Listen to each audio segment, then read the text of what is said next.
Question number 11। Bharat में सौर ऊर्जा का भविष्य बहुत उज्जवल है।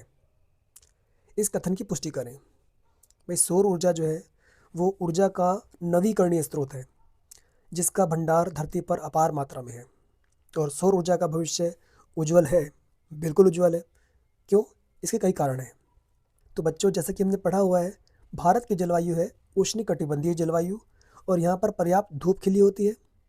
और अगर देखा जाए, सौर ऊर्जा एक नवीकरणीय साधन है जिससे पर्यावरण को भी नुकसान नहीं पहुंचता। दूसरा, सौर ऊर्जा हमें प्रकृति ने उपहार स्वरूप दी है, मुफ्त में दी है, तो यहाँ पर लागत ज़ीरो है। नंबर 3, सौर ऊर्जा से बिजली बनाने के लिए फोटोवोल्टाइक प्रौद्योगिकी का इस्तेमाल किया जा सकता है। नंबर 4, सौर ऊर्जा से प्रदूषण कम करने में मदद मिलती है। नंबर 5, सौर ऊर्जा से ग्रामीण इलाकों में जलावन और उपलों पर निर्भरता कम करने में मदद मिलती है। नंबर 6, सौर ऊर्जा से जीवाश्म ईंधन के संरक्षण में मदद मिलती है। नंबर 7, सौर ऊर्जा से तेल गैस के आयात पर होने वाले विदेशी मुद्रा के खर्च को बचाने में मदद मिलती है। नंबर 8, सौर ऊर्जा के क्षेत्र में रोजगार के अवसर मिलते हैं। तो यहाँ पर 8 बिंदु लिखे हुए हैं। आप इन 8 में से कोई 5 अच्छे से कर देंगे तो आपको पूरे मार्क्स जो है क्वेश्चन के मिल जाएंगे। लेकिन ध्यान रहे, आपको अगर आप पॉइंट वाइज कर रहे हैं तो पॉइंट को डैश करके आपको एक्सप्लेन भी थोड़ा बहुत करना होगा। क्वेश्चन नंबर 12, बहुउद्देशीय परियोजनाएं क्या हैं? इनके लाभ तथा हानियों का वर्णन करें। बहुउद्देशीय परियोजनाएं जो हैं वो नदी घाटियों का इस्तेमाल करके बनाई जाती है और नदी घाटियों पर चलने वाली ये परियोजनाएं हैं। इन परियोजनाओं से सिंचाई, जल विद्युत उत्पादन, बाढ़ नियंत्रण और पीने के पानी की आपूर्ति और मनोरंजन जैसे कई फायदे होते हैं। हालांकि इनसे पर्यावरण को भी नुकसान पहुंचता है और लोगों का भी विस्थापन होता है। तो यहाँ इसके कुछ फ़ायदे हैं तो कुछ नुकसान भी हैं। और अब देखते हैं पॉइंट वाइज इसके लाभ क्या क्या हैं। नंबर 1, इससे जल की आपूर्ति होती है। नंबर 2, जल विद्युत ऊर्जा का उत्पादन होता है। नंबर 3, बाढ़ नियंत्रण में मदद मिलती है। नंबर 4, पेयजल यानी कि पीने के पानी की आपूर्ति सुनिश्चित होती है। नंबर 5, नौकायन और मछली पकड़ने जैसी एक्टिविटीज़ जो हैं उसके लिए भी काफ़ी सहायक होती है।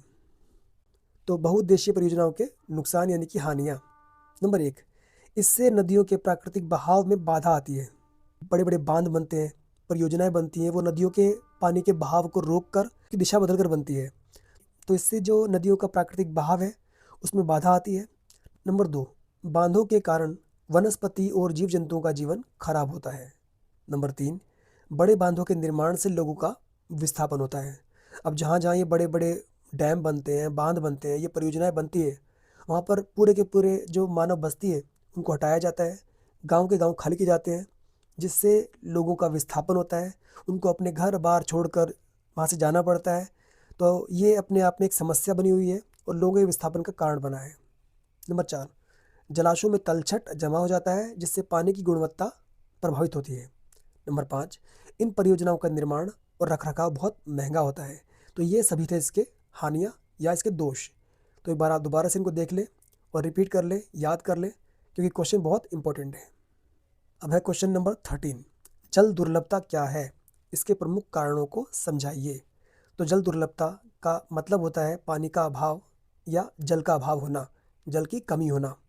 यहाँ लिखा हुआ है इसका उत्तर, जब पानी की उपलब्धता मानव की ज़रूरतों के लिए पर्याप्त ना हो तो इसे जल दुर्लभता कहते हैं। यह एक गंभीर समस्या बनी हुई है। अब जैसे आपके एरिया में कई दिन तक पानी नहीं आया या पानी की किल्लत रही तो आप कह सकते हैं कि हमारे क्षेत्र में जल दुर्लभता है, पानी की कमी है। तो पानी की कमी होना, जल का अभाव होना मतलब जल दुर्लभता। इसके कई कारण हैं।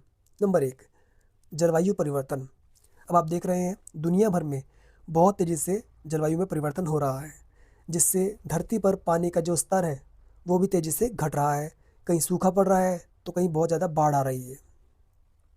नंबर 2, जनसंख्या वृद्धि।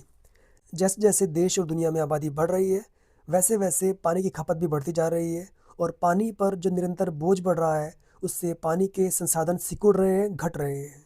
नंबर 3, जल का अत्यधिक उपयोग। अब बढ़ती आबादी के साथ साथ जल का जो उपयोग है वो भी बढ़ा है, चाहे वो कृषि क्षेत्र हो, उद्योग हो, घरेलू इस्तेमाल हो, सब जगह पानी का बहुत ज़्यादा इस्तेमाल हो रहा है, जिससे पानी की कमी होती जा रही है। नंबर 4, जल प्रदूषण। तेज़ी से हो रहे जल प्रदूषण ने भी जल की समस्या को बढ़ा दिया है। शहरीकरण यानी कि शहर नए-नए बस रहे हैं और औद्योगिकरण, नए-नए उद्योग फल फूल रहे हैं। इनसे कहीं न कहीं जो जल के स्रोत हैं, उनमें लगातार प्रदूषण बढ़ता जा रहा है। लोग कूड़ा-कचरा फेंक देते हैं, फैक्ट्री से निकलने वाला केमिकल युक्त पानी और कचरा जल को प्रदूषित करते जा रहे हैं, जिससे हमारे जो जलीय स्रोत हैं, उनकी कमी होती जा रही है। तो यहाँ पर शासन प्रशासन की भी जिम्मेदारी बनती है कि वो जल का अच्छे से प्रबंधन करे, चाहे सरकार की उदासीनता हो या लोगों की लापरवाही हो। इससे जल प्रबंधन बहुत खराब हुआ है और हमें जल दुर्लभता का संकट झेलना पड़ रहा है। तो ये थे जल दुर्लभता के महत्वपूर्ण कारण। इसके कुछ अन्य कारण भी हैं, जैसे वनोन्मूलन यानी कि पेड़ों को काटना और अकुशल कृषि पद्धतियाँ, भूजल का अत्यधिक दोहन। जैसे कि आप देखते हैं लोग बहुत तेज़ी से अपने घरों में समरसेबल लगवाते जा रहे हैं, जिससे कहीं न कहीं भूमि का जो जल स्तर है वो नीचे पहुँचता जा रहा है। पानी का अपव्ययी उपयोग, लोग पानी को बेफिजूल बर्बाद भी करते हैं, जिससे पानी की किल्लत लगातार बढ़ती जा रही है और जो जल दुर्लभता का एक बड़ा कारण बन रहा है। तो ये था क्वेश्चन नंबर 13, जल दुर्लभता होता क्या है और इसके प्रमुख कारण कौन कौन से हैं। क्वेश्चन 14, वन्य जीव संरक्षण क्यों महत्वपूर्ण है, इसके संरक्षण के उपाय बताएं। भाई वन्य जीव संरक्षण बहुत ज़रूरी है, क्योंकि ये हमारे प्राकृतिक और मानवीय जीवन के बीच एक संतुलन बनाने के लिए बहुत ज़रूरी है। समय समय पर सरकार द्वारा भी इसके लिए कदम उठाए गए हैं। जैसे भारत में सन 1972 में वन्य जीवन सुरक्षा अधिनियम बनाया गया था, जिससे कि वन्य जीव जंतुओं के प्रति एक प्रकार की एक जागरूकता फैली और कुछ नियम बनाए गए, कुछ नीतियाँ बनाई गई, जिससे कि हमारी जो प्राकृतिक धरोहर है, जो प्राकृतिक विविधता है, जो जैविक संतुलन है, वो बना रहे। इसके अलावा कुछ और भी उपाय यहाँ बताए गए हैं। जैसे नंबर 1, वन्य जीवों के प्राकृतिक आवासों को बचाना, जंगली जानवरों के शिकार पर पाबंदी लगाना, लुप्त होते जानवरों के लिए राष्ट्रीय उद्यान और अभयारण्य बनाना तथा वन क्षेत्रों में बायोस्फीयर रिजर्व बनाना, वन्य जीवों के लिए शरण स्थल बनाना, वन्य जीवों के लिए सुरक्षित आवास बनाना तथा उनकी रक्षा करना। तो ये सभी जो प्रयास है, इससे जो है वन्य जीव संरक्षण को काफ़ी मदद मिली है, उसके लिए काफ़ी सहायक रहे हैं।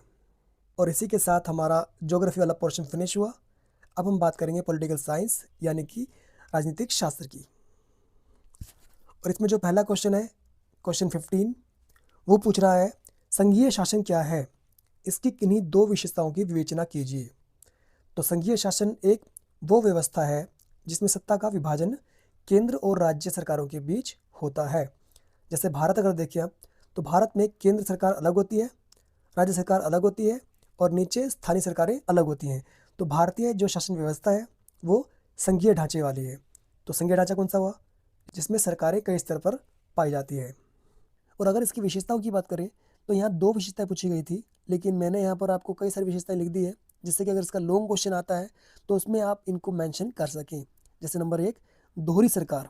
यहाँ पर सरकारें एक पायदान पे पाई नहीं जाती, यहाँ सरकारों के कई स्तर होते हैं, जैसे केंद्रीय स्तर और राज्य स्तर की सरकारें।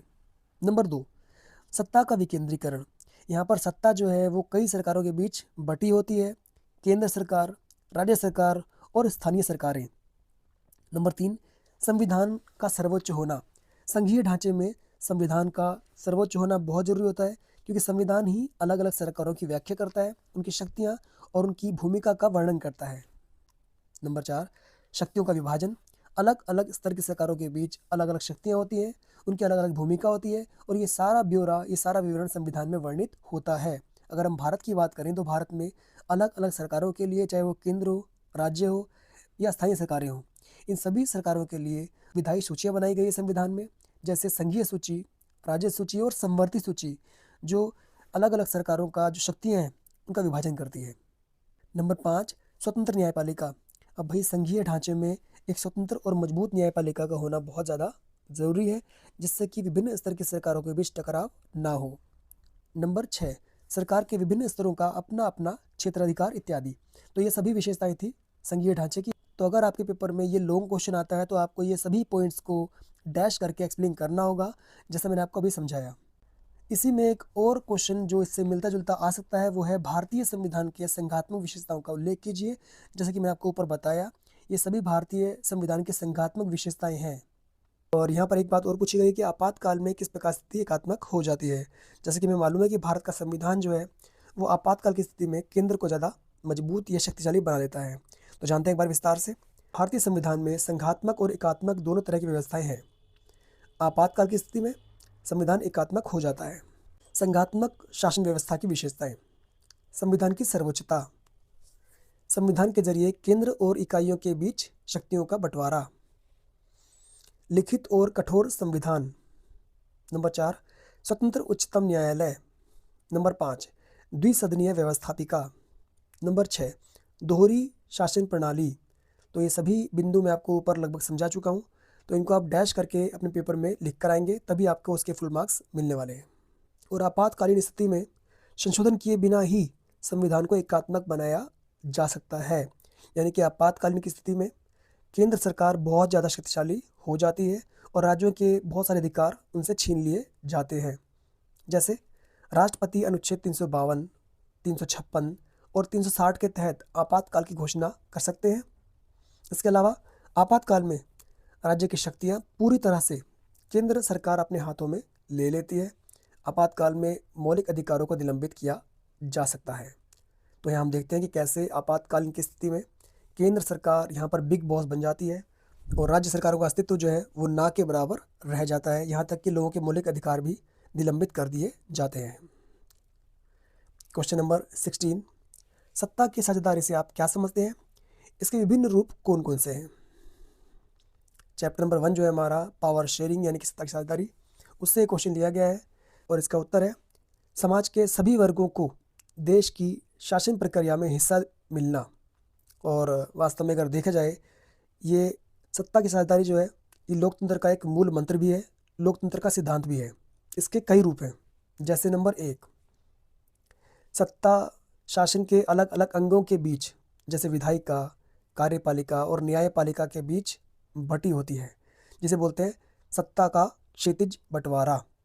तो बेटा आप ध्यान रखना कि कई बार 1 नंबर के क्वेश्चन में भी आ जाता है कि सत्ता का क्षैतिज बंटवारा किसे बोलते हैं।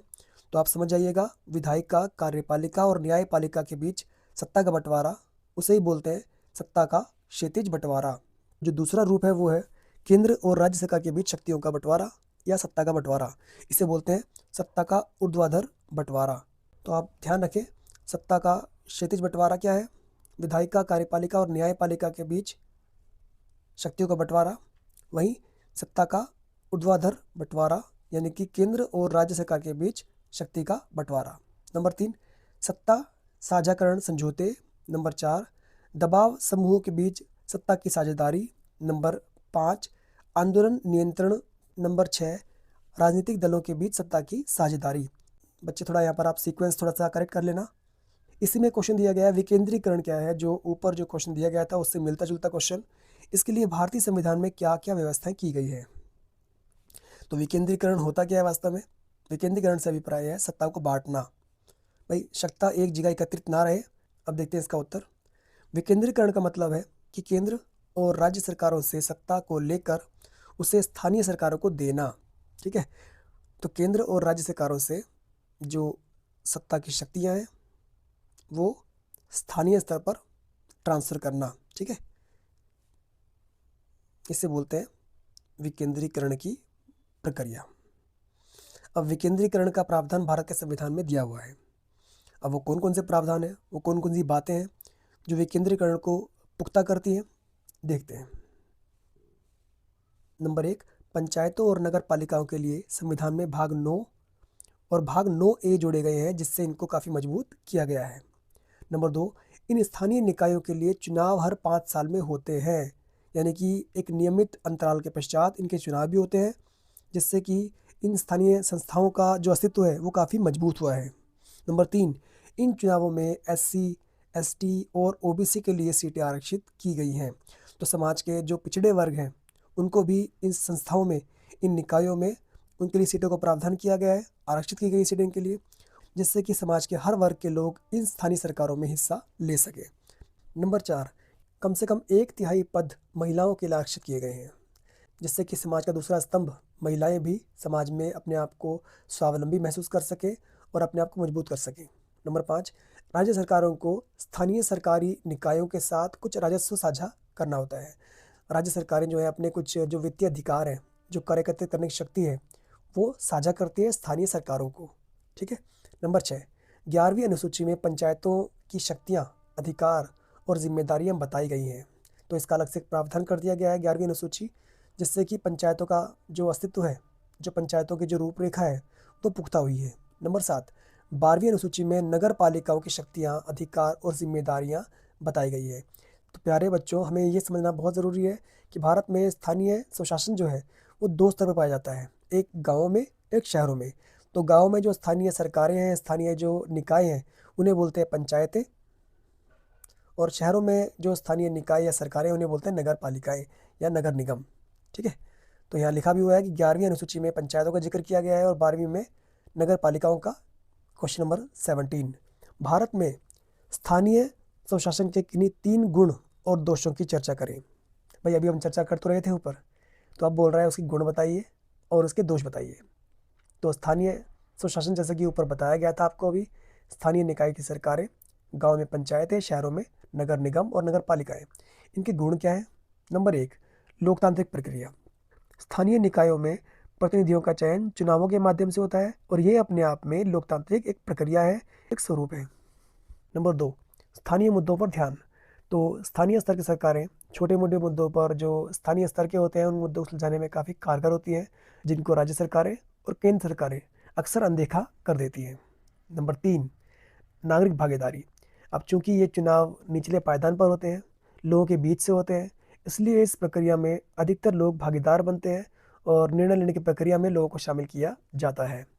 ये थे इसके गुण। अब बात करते हैं इसके दोषों की, यानी इसकी कमियां क्या क्या है। नंबर 1, संसाधनों की कमी। अगर देखा जाए तो आज भी स्थानीय निकायों के पास जो पर्याप्त संसाधन होने चाहिए उतने नहीं है। उनको आज भी अपना गुजारा कम संसाधनों में करना पड़ रहा है। नंबर 2, भ्रष्टाचार। स्थानीय स्तर पर भ्रष्टाचार समस्याएं काफ़ी आम हो गई है। नंबर 3, राजनीतिक हस्तक्षेप। अक्सर देखा जाता है कि स्थानीय स्तर की सरकारों में जो ऊपरी अधिकारी होते हैं, जो बाबू लोग होते हैं या राजनेता होते हैं, वो अक्सर दखलंदाजी करते हैं, जो कि राजनीतिक हस्तक्षेप का कारण बनता है। तो ये इसकी एक बड़ी कमी है। इसके अलावा कुछ और अन्य कमियां भी हैं, जैसे लोगों में जागरूकता की कमी भी होती है, जिससे कि ये संस्थाएं अच्छे से काम नहीं कर पाती। कर्मचारियों की कमी भी है यहाँ पर, और बुनियादी ढांचे भी नहीं है, जिससे कि जो पंचायतें हैं गाँव में वो अच्छे से कारगर साबित नहीं हो पा रही हैं। क्वेश्चन नंबर 18, सामाजिक भेदभाव से क्या तात्पर्य है, इसके क्या कारण है तथा इसे समाप्त करने के 2 उपाय भी बताएं। अगर देखा जाए, भारत वो देश है जहाँ अनेकों विविधताएं पाई जाती हैं, चाहे वो धर्म हो, जाति हो, भाषा हो, संस्कृति हो। अलग अलग लेवल पे लोग भिन्न भिन्न रूप से पाए जाते हैं, और ऐसे में लोगों के साथ सामाजिक भेदभाव होना आम हो जाता है। तो यदि किसी व्यक्ति के साथ उसकी जाति, धर्म, लिंग, शिक्षा, उसकी आर्थिक दशा या किसी और वजह से भेदभाव किया जाता है, तो इसे सामाजिक भेदभाव की संज्ञा दी जाती है। तो किसी भी प्रकार का भेदभाव जो है किसी व्यक्ति के साथ अगर होता है, तो वो सामाजिक भेदभाव है। ठीक है। इसके मुख्य कारण क्या क्या है? नंबर 1, जातिवाद एक बड़ा कारण है इसका, जो प्राचीन समय से चला आ रहा है भारत में, जातिवाद का जहर। इससे लोगों के बीच भेदभाव की खाई बढ़ती चली गई। नंबर 2, धर्म और संप्रदाय के आधार पर। आज के युग में अगर देखा जाए तो बेशक भारत आज तरक्की कर रहा हो, बेशक आज विश्व गुरु बनने का सपना देख रहा हो, लेकिन आज भी भारत में धर्म और संप्रदाय के नाम पर झगड़े होते हैं और लोग आपसी ईर्ष्या भाव रखते हैं, जिससे कि समाज में भेदभाव को बढ़ावा मिलता है। नंबर 3, लिंग भेदभाव। और यहाँ लिंग भेदभाव से अभिप्राय है महिला और पुरुष के बीच भेदभाव होना। और अगर देखा जाए, भारत में प्राचीन समय से ही पुरुषों और महिलाओं के बीच भेदभाव की खाई रही है। महिलाओं को सदैव से ही पुरुषों से कमतर आंका गया है, जो कि लिंग भेदभाव का एक बड़ा उदाहरण है। नंबर 4, शिक्षा और आर्थिक स्थिति। भारत जैसे बड़ी जनसंख्या वाले देश में लोगों की पढ़ाई लिखाई, लोगों का पैसा, रुतबा देखकर भी भेदभाव की सोच है उसको बढ़ावा मिलता है। नंबर 5, अज्ञानता और रूढ़िवादिता। अक्सर देखा जाता है कि लोग अज्ञानता के कारण भी और पुरानी कट्टरवादी सोच के कारण भी एक दूसरे व्यक्ति के प्रति भेदभाव की जो विचारधारा है वो रखना शुरू करते हैं, जिससे समाज में जहर घुलता चला जाता है। तो ये थे कुछ सामाजिक भेदभाव के कारण। अब देखते हैं इसको ख़त्म कैसे किया जाए, इसके उपाय क्या क्या है। यहाँ 2 उपाय पूछे गए थे। नंबर 1, अंधविश्वास, रूढ़िवादिता तथा असमानता को दूर करना। तो यहाँ पर जो व्यक्ति, जो लोग, जो समुदाय अपने आप को समाज का ठेकेदार मानते हैं, उनकी जो कट्टर सोच है उसको ख़त्म किया जाए, जिससे कि समाज में असमानता को दूर किया जा सकता है। नंबर 2, शिक्षा व्यवस्था में सुधार करके तथा लोगों को अंधविश्वास से हटाकर शिक्षा को प्रयोगात्मक तरीके से जोड़ें। तो यहाँ पर एक बड़ा हथियार शिक्षा है, जिससे कि लोगों में जागरूकता फैलाई जाए और लोगों में एक प्रकार का जो अंधविश्वास फैला हुआ है उसको हटाकर लोगों के अंदर एक ज्ञान का दीप जलाया जाए, जिससे जो भेदभाव का जो जहर है समाज में उसको हटाया जा सके, लोगों के बीच आपसी मेल जोल और भाईचारे की भावना बढ़ाई जा सके। तो ये थे कुछ ऐसे पॉइंट जिनको आप एक्सप्लेन करेंगे पेपर में, तो आपको पूरे मार्क्स मिलने वाले हैं, ये मेरी गारंटी है।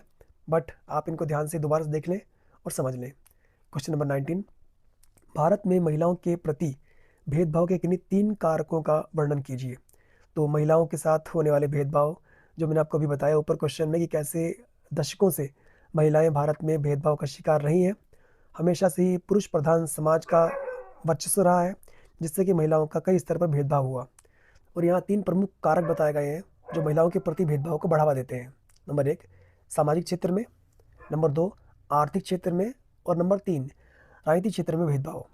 तो मैंने जैसा आपको बताया हुआ है कि आपको हर पॉइंट को थोड़ा थोड़ा एक्सप्लेन करना होता है पेपर में। जैसे पहला बिंदु है सामाजिक क्षेत्र में भेदभाव, तो यहाँ पर आप लिख सकते हैं कि महिलाओं को घर में काम काज की वस्तु माना जाता है, बच्चों का पालन पोषण करना, घर में साफ सफाई करना, खाना बनाना तक सीमित रखा जाता है, और साथ ही साथ समाज में उनको कमतर आंका जाता है पुरुषों के मुकाबले। आर्थिक क्षेत्र में अगर देखा जाए तो यहाँ पर आप लिखेंगे कि महिलाओं को पुरुषों के मुकाबले कम वेतन मिलता है, और महिलाओं की संख्या जो है, नौकरी पेशा महिलाओं की संख्या बहुत कम है पुरुषों के मुकाबले। नंबर 3, राजनीतिक क्षेत्र में आप लिखेंगे कि सरकारों में या विधायिकाओं में आज भी पुरुषों का वर्चस्व बना हुआ है और महिलाओं की संख्या बहुत कम है या ना के बराबर है। तो आप हर पॉइंट को एक्सप्लेन करेंगे तभी आपको पूरे मार्क्स मिलने वाले हैं। क्वेश्चन नंबर 20, नारीवाद क्या है? विधायिकाओं में महिलाओं के प्रतिनिधित्व की स्थिति पर प्रकाश डालें। तो नारीवाद एक सोच है, एक विचारधारा है, वो विचारधारा जो महिलाओं के अधिकारों को बढ़ाने के लिए आंदोलनों का एक समूह है। वास्तव में अगर देखा जाए तो महिलाओं के अधिकारों को लेकर किया जाने वाला एक आंदोलन है जो पुरुषों के खिलाफ खड़ा हुआ है। जैसा कि ऊपर मैंने आपको बताया था कि महिलाओं का प्रतिनिधित्व आज भी बहुत कम है। यहाँ पर देखा जाए तो विधायिकाओं में जो महिलाओं का अनुपात है वो बहुत कम है, और लोकसभा जो देश की बड़ी संसद है उसमें भी महिला सांसदों की संख्या बेहद कम है, महज 10% से भी कम। और राज्य की विधानसभा में भी उनका प्रतिनिधित्व जो है वो 5% से भी कम है। तो यहाँ पर जो भारत है वो दुनिया के कई देशों से बहुत पीछे है, चाहे वो अफ्रीका हो, लेटिन अमेरिका हो। क्वेश्चन नंबर 21, लोकतंत्र में राजनीतिक दलों के कार्य तथा भूमिका का विश्लेषण करें। तो सीधा सा क्वेश्चन है, पॉलिटिकल पार्टीज जो होती है लोकतंत्र में, उसका रोल क्या होता है, उसका इंपॉर्टेंस क्या होता है। तो देखते हैं पॉइंट वाइज। नंबर 1, ये पॉलिटिकल पार्टीज जो होती हैं ये चुनाव लड़ती हैं और अपने उम्मीदवारों को अधिक से अधिक मत से जिताने का प्रयास करती हैं। नंबर 2, ये पॉलिटिकल पार्टीज अलग अलग नीतियों और कार्यक्रमों को मतदाताओं के सामने रखती हैं। बच्चों में यहाँ पर मुख्य मुख्य बिंदुओं को डार्क किया हुआ है और अंडरलाइन किया हुआ है, तो आप उसको नोट कर लें और याद कर लें। जैसे राजनीतिक दल जो होते हैं वो चुनाव लड़ते हैं और अपने उम्मीदवारों को अधिक से अधिक वोटों से जिताने का प्रयास करते हैं।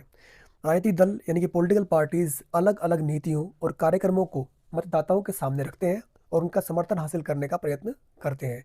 तो प्यारे बच्चों, मैंने यहाँ पर मुख्य मुख्य बिंदुओं को अंडरलाइन किया हुआ है, डार्क किया हुआ है, ताकि आपको समझने में दिक्कत ना हो। आप इन पॉइंट्स को नोट कर लें और अच्छे से याद कर लें।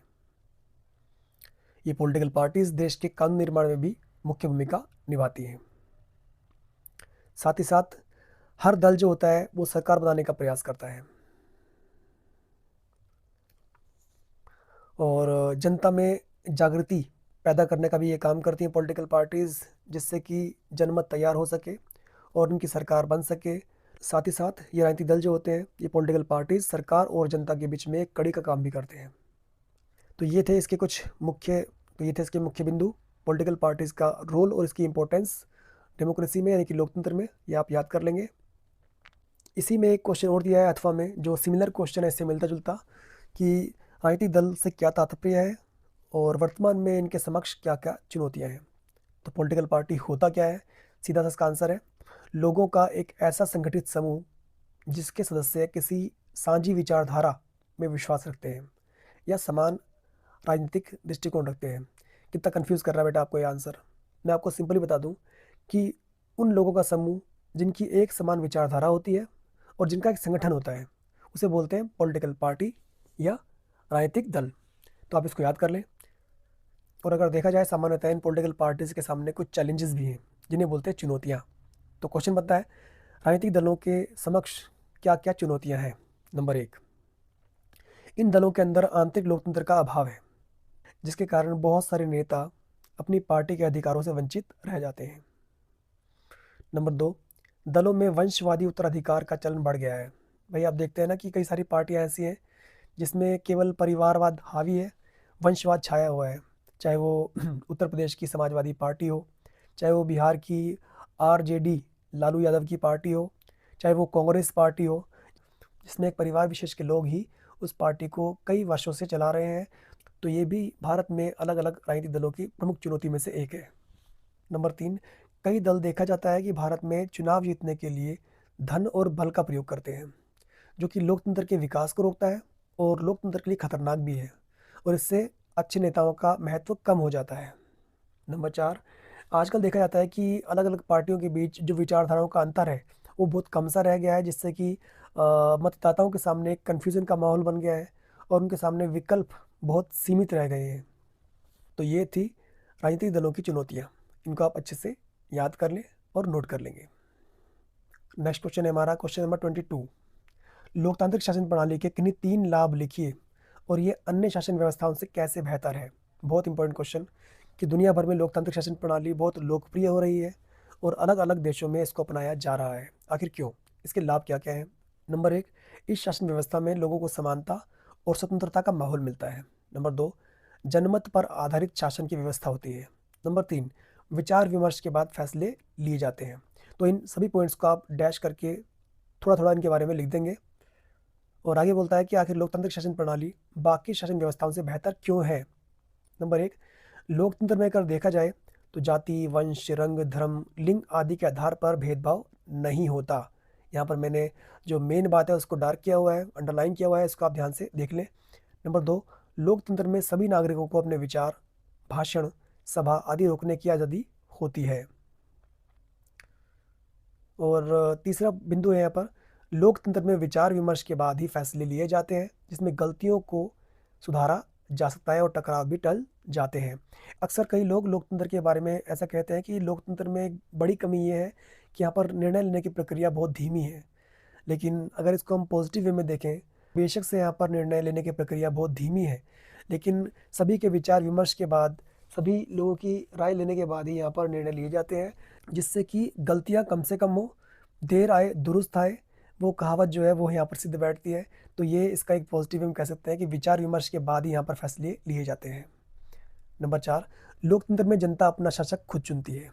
नंबर पाँच, यहाँ पर जो शासन होता है वो संविधान के आधार पर चलता है। नंबर छः, लोकतंत्र में मूल्य, सिद्धांत और इसके मानक सबसे ज़्यादा महत्वपूर्ण होते हैं।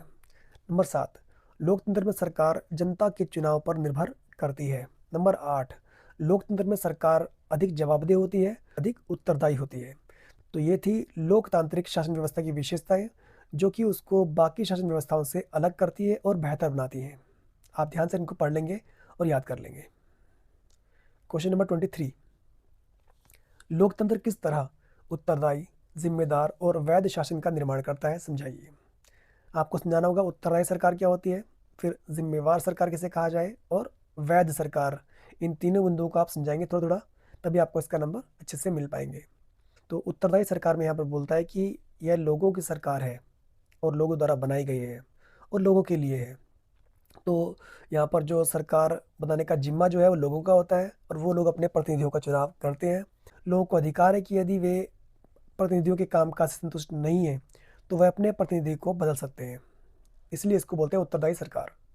नंबर दो, जिम्मेवार सरकार। भाई लोकतंत्र में सभी प्रक्रियाओं का पालन होता है और यहाँ पर लोगों को भी जानने का अधिकार है कि जो निर्णय लिए गए हैं, जो कायदे कानून बनाए गए हैं वो उनके अनुसार लिए गए हैं या नहीं। और भारत में इसके संबंध में एक कानून भी आया था जिसे बोलते हैं RTI, यानी कि सूचना का अधिकार। उसके तहत हम शासन प्रशासन की अलग अलग गतिविधियों के बारे में सूचना प्राप्त कर सकते हैं, जिससे कि लोकतांत्रिक प्रक्रिया पारदर्शी बनती है, जो कि गैर लोकतांत्रिक सरकारों में नहीं होता। नंबर तीन, वैध सरकार। लोकतंत्र में एक मामले में निश्चित रूप से अन्य शासनों से बेहतर है और वह है वैध शासन व्यवस्था। यह बेशक सुस्त हो, कार्यकुशलता इसमें कम हो, इसमें भ्रष्टाचार हो, यह लोगों की ज़रूरतों को कुछ हद तक अनदेखा कर दे, लेकिन लोकतांत्रिक शासन व्यवस्था लोगों की अपनी शासन व्यवस्था है, अपनी सरकार है, जो कि इसे एक वैध सरकार बनाती है। तो आप ध्यान से इस बिंदु को पढ़ लें, क्या पता है इससे संबंधित कोई 1 नंबर वाला क्वेश्चन भी आ जाए, तो आप ध्यान से इसको पढ़ लें और समझ लें। क्वेश्चन नंबर 24, लोकतांत्रिक देशों में राजनीतिक दलों की आवश्यकता या उपयोगिता का वर्णन कीजिए। इसका आंसर है, लोकतांत्रिक देशों के लिए राजनीतिक दल बहुत आवश्यक हैं, क्योंकि राजनीतिक दलों के बिना लोकतंत्र का अस्तित्व ही नहीं है। नंबर 2, यदि हमारे पास राजनीतिक दल नहीं होंगे तो ऐसी स्थिति में चुनाव में प्रत्येक उम्मीदवार स्वतंत्र होगा। नंबर 3, कोई भी किसी बड़े नीतिगत परिवर्तन के बारे में लोगों से कोई वादा नहीं कर पाएगा। नंबर 4, सरकार बन तो जाएगी लेकिन इसकी उपयोगिता अनिश्चित रहेगी। नंबर 5, चुने हुए प्रतिनिधि अपने इलाके में जो कुछ भी करेंगे उसके लिए वे अपने निर्वाचन क्षेत्र के प्रति जवाबदेह होंगे, लेकिन देश कैसे चलेगा इसके लिए कोई जिम्मेदार नहीं होगा। नंबर 6, लोकतंत्र में विपक्षी दल की भूमिका जो कि एक राजनीतिक दल निभाता है उसके अस्तित्व पर खतरा आ जाएगा। नंबर 7, जैसे जैसे समाज बड़े और जटिल होते जाते हैं उन्हें विभिन्न मुद्दों पर अलग अलग विचार एकत्र करने और उन्हें सरकार के सामने पेश करने के लिए कुछ एजेंसियां की भी आवश्यकता पड़ती है। इसलिए राजनीतिक दल इसलिए राजनीतिक दल इसीलिए राजनीतिक दलों की आवश्यकता होती है। तो ये सभी बिंदुओं को आप ध्यान से एक बार देख लेंगे और अपनी कॉपी में नोट कर लेंगे। तो बेटा बहुत इंपॉर्टेंट क्वेश्चन है ये, राजनीतिक दलों की आवश्यकता या उपयोगिता, और ये सभी बिंदु आप अच्छे से देख लें, अपनी कॉपी में नोट कर लें और याद कर लें। इसी में एक क्वेश्चन और दिया हुआ है जो इससे मिलता जुलता है, भारतीय लोकतंत्र में गठबंधन की सरकारों की भूमिका का वर्णन करें।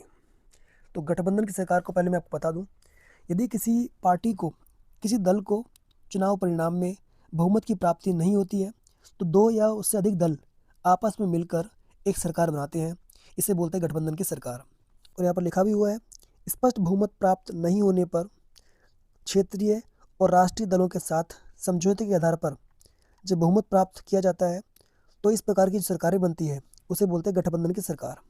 अब भाई ऐसा होता क्यों है? क्योंकि भारत में है बहुदलीय व्यवस्था। यहाँ पर एक नहीं अनेकों पार्टियाँ चुनाव में भाग लेती हैं, चुनाव लड़ती हैं, चाहे वो राष्ट्रीय स्तर की पार्टी हो, चाहे वो क्षेत्रीय स्तर की पार्टी हो। इसलिए भी ऐसी स्थितियाँ अक्सर बन जाती है कि किसी एक दल को स्पष्ट बहुमत नहीं मिल पाता, तो इससे राजनीतिक अस्थिरता की स्थिति उत्पन्न ना हो, राजनीतिक अव्यवस्था ना हो। इसलिए 2 या उससे ज़्यादा दल आपस में गठजोड़ कर लेते हैं, समझौता कर लेते हैं और एक मिलीजुली सरकार का गठन कर लेते हैं। इसी सरकार को बोलते हैं गठबंधन की सरकार।